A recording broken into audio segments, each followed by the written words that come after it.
In a bold and unapologetic stance, Mayor Michelle Wu of Boston is pushing back against what she calls a fear-driven agenda from the Trump administration, particularly targeting its efforts to dismantle local policies that protect immigrant communities.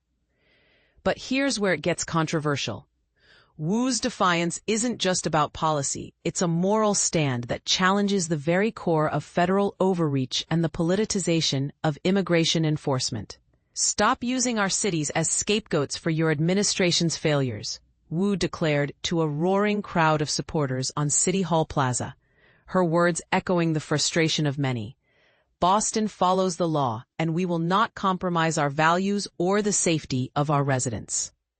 This latest clash was sparked by a letter from U.S. Attorney General Pam Bondi, who demanded that Boston repeal the Trust Act, a local ordinance preventing city officials from detaining individuals for federal immigration authorities unless they face criminal charges. Bondi's letter, sent on August 13th, accused Boston and other so-called sanctuary jurisdictions of jeopardizing national security and threatened legal action, funding cuts, or even criminal charges if compliance wasn't met by August 19th. And this is the part most people miss. The Trust Act isn't just about protecting immigrants. It's about fostering trust between all residents and local authorities, which Wu argues has directly contributed to Boston's low violent crime rates. Wu's response, delivered on Tuesday with the backing of over 200 residents, union members, elected officials, and even a mariachi band, was both fiery and strategic. "Look at our beautiful city," she said, her voice rising with pride. "We are not a city of fear. We are a city of resilience, of diversity, and of unity." Her written reply to Bondi, available at Boston's official website, https://content.boston.gov/sites/default files/2025/8 response AG to Bondi PDF, further emphasized that Boston's policies are not only legal but essential for community safety and cohesion. Here's where it gets even more contentious. While Bondi has threatened to deploy federal law enforcement to cities that defy her demands, Wu argues that such actions only sow fear and division. "The cruelty and uncertainty are the point of this federal administration," Wu stated. "But silence in the face of oppression is not an option. We must stand up for what's right, even when it's risky."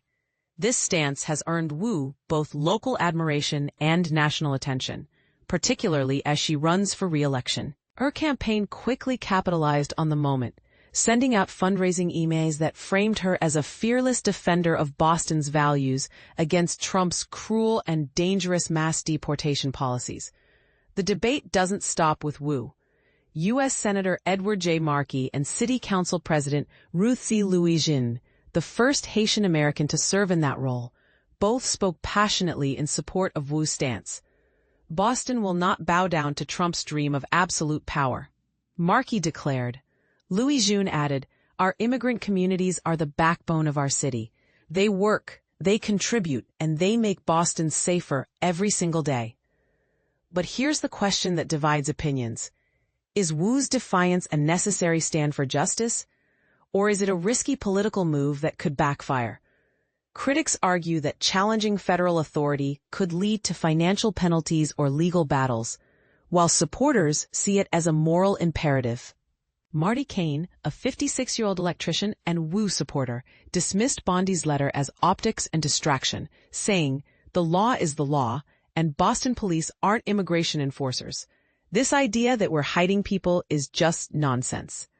Wu's actions have also drawn the ire of Trump's border czar, Tom Homan, who threatened to bring hell to Boston over the Trust Act. Yet, her testimony before Congress during a Republican-led investigation into sanctuary cities earned her national acclaim, and this is the part that sparks debate. Are sanctuary policies a threat to national security, as Bondi claims, or are they a vital tool for building trust and safety in diverse communities? What do you think? Is Wu's stance a courageous defense of local values, or is she overstepping her bounds? Let's hear your thoughts in the comments. This is a conversation that needs every voice.